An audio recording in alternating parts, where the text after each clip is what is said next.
there, welcome, Khosh Amadin to my kitchen. My name is Iman and today we'll be making the classic Afghan dish, sheer birinj, which is rice pudding.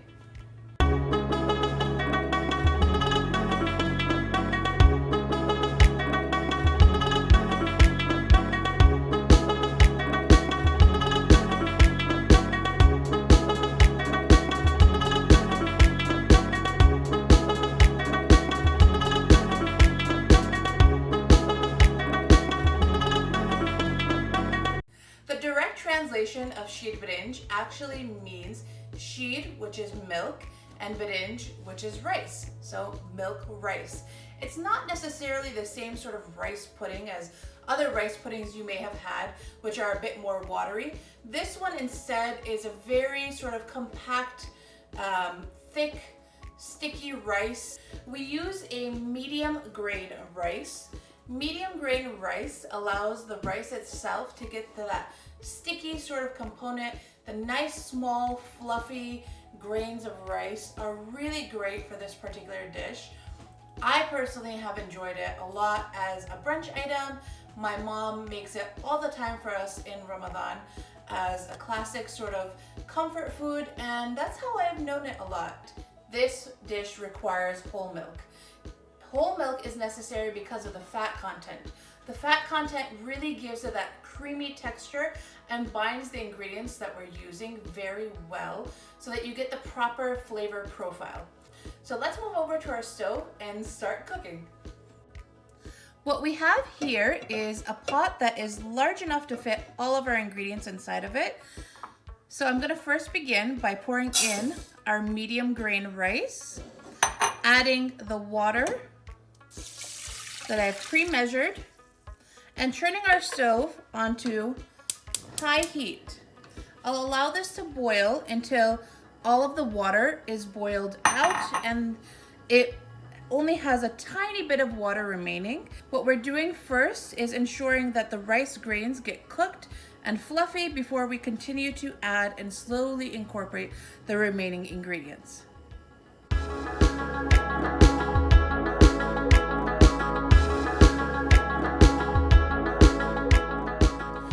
While our rice is boiling, we're going to prepare the milk itself.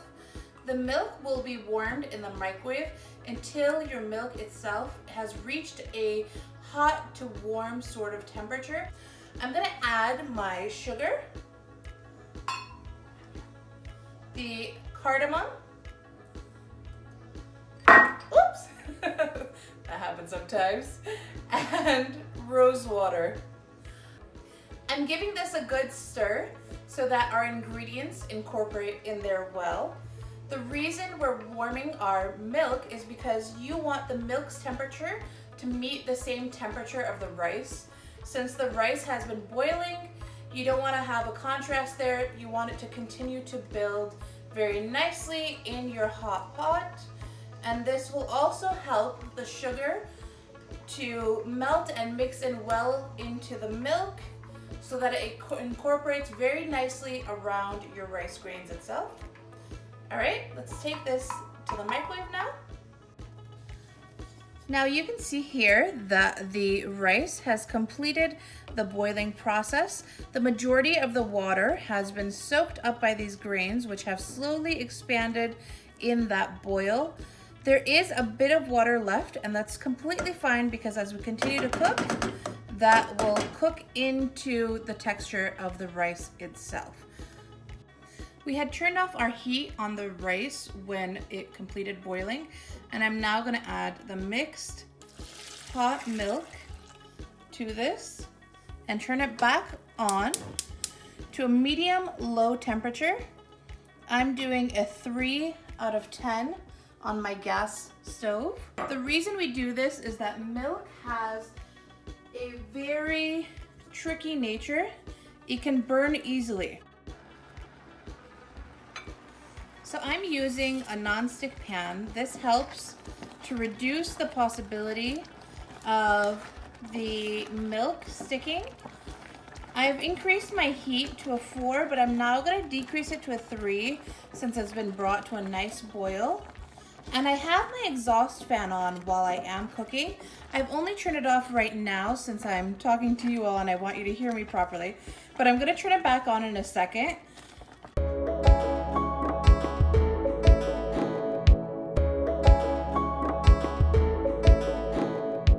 We want this liquid to reduce itself even further.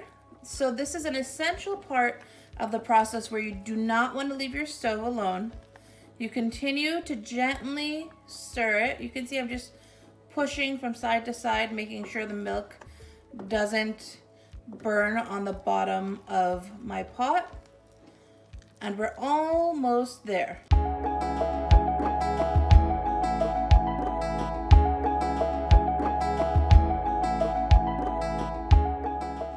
So our sheet birinj is now done cooking, and how you know it's done, let me get this closer to you, is you can see more of the rice grains individually themselves than the liquid itself if you compare to just a few minutes ago when we were cooking. And when you move it, you can't really see much liquid coming down on its own.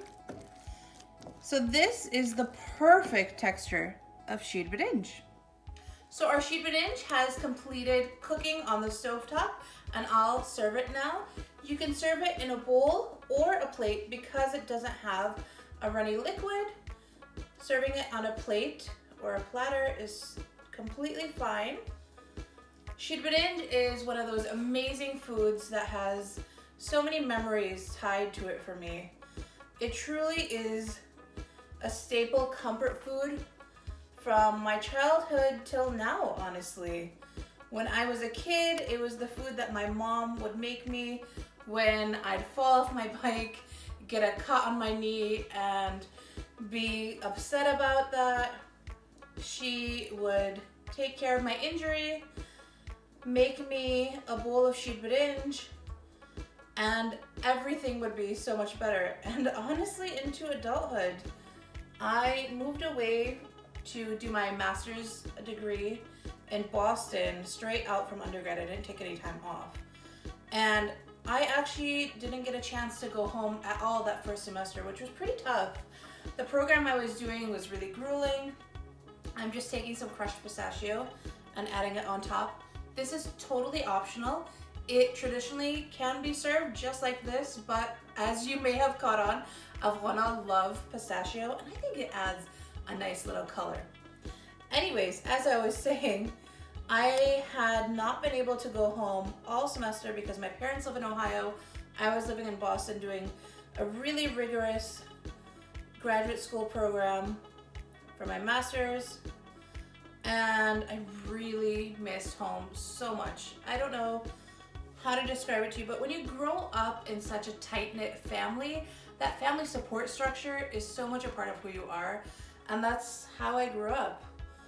And I still remember my mom picked me up from the Detroit airport, that's the closest one to our house, and took me home, and waiting on the kitchen island was a huge, I'm talking huge, bowl of sheet birinj, because she knew, for me, that is the taste of home. That was the comfort food I needed. I actually can't taste this for you today because I am fasting today since it is the month of Ramadan. But since Sahur was not too long ago, just a few hours ago, and I definitely had it then too, I could tell you exactly what this tastes like. The fragrance of the rose water, even though we only added a tablespoon, is so amazing. It gives it such a sort of component of additional sweetness alongside the sugar itself. It tastes like a lot of warmth in your mouth, this nice smooth texture with a hint of sweetness without being overpoweringly sweet. I was so excited to be able to share with you the Afghan iteration of our version of a rice pudding. That's the closest translation I can come to what this dish is. And I'm so excited for you all to be able to try this in your homes as well. Noshejaan to the sheet birinj that you'll be making and all the future dishes that you enjoy as we continue this journey on Imanistan. Join me again in my kitchen next time and hit the subscribe button so you can see more of what we create. Thanks. Khodafis.